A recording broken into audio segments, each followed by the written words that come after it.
আমি সবাইকে এখানকার মুসলমান ভাইদের প্রতি সালাম, আসসালামু আলাইকুম, হিন্দু ভাইদের প্রতি আদাব জানাচ্ছি।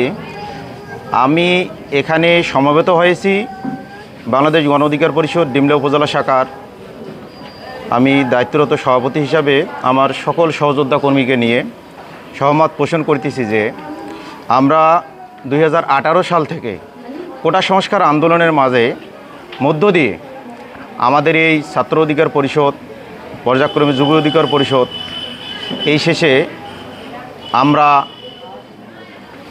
গণ অধিকার পরিষদে পূর্ণাঙ্গ কমিটিতে দীর্ঘদিন ধরে ডিমলা উপজেলা শাখার তৃণমূল পর্যন্ত আমরা কাজ করে যাচ্ছি।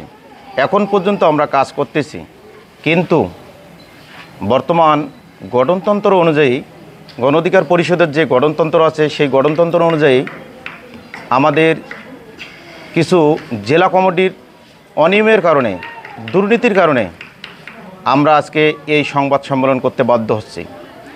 কেননা যে আমরা দীর্ঘদিন ধরে এই গণ অধিকার পরিষদে মানুষের অধিকারকে ফিরিয়ে পেতে আমরা যে প্রতিটা ওয়ার্ড পর্যন্ত, তৃণমূল অবস্থায় পর্যন্ত মানুষের অধিকারকে ফিরিয়ে নেওয়ার জন্য আমরা যে কাজ করে যাচ্ছি, আসলে আমাদের এই কাজের কোনো আমরা জেলা কমিটির কাছে কোনো মূল্যায়ন পাচ্ছি না।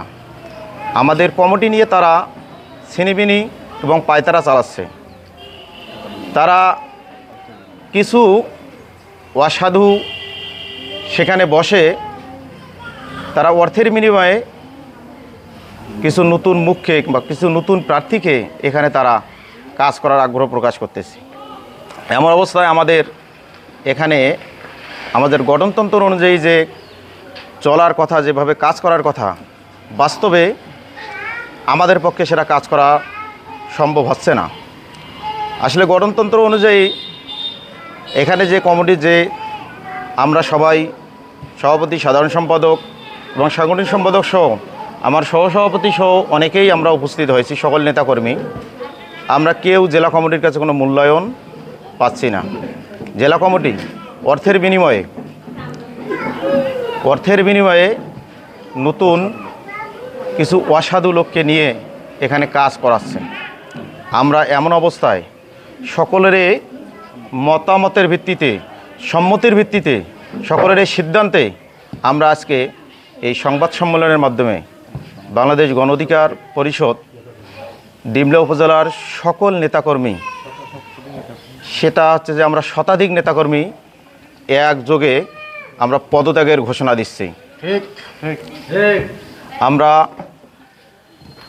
সবাই আরও একবার বলতেছি যে আমরা ডিমলা উপজেলার গণ অধিকার পরিষদের সকল নেতাকর্মী আমরা একযোগে পদত্যাগের ঘোষণা দিচ্ছি। আমরা এখান থেকে পদত্যাগ করতেছি। পুলিশের কাছেও আমরা যোগাযোগ করছিলাম, কিন্তু তারাও আমাদেরকে মূল্যায়ন করে নাই। কারণ হচ্ছে যে তারা এখানে ওই পকেট কমিটি নিয়ে তারা চিন্তা ভাবনা করতেছে, অর্থের বিনিময়ে তারা কমিটি দেওয়ার কোনো পায়তারা এরকম করতেছে। এমন অবস্থায় আমরা আমাদের নিজের সম্মান রক্ষার্থে, নিজের এই গণ অধিকারে যে কাজ করছে, আমাদের কাজকে আমরা আর ফিরিয়ে দিতে, ওভাবে নষ্ট করে দিতে পারি না।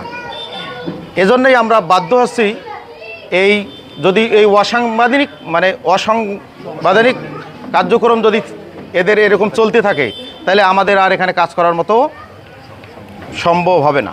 বিধায় আমরা এই পদত্যাগপত্র ঘোষণা দিচ্ছি।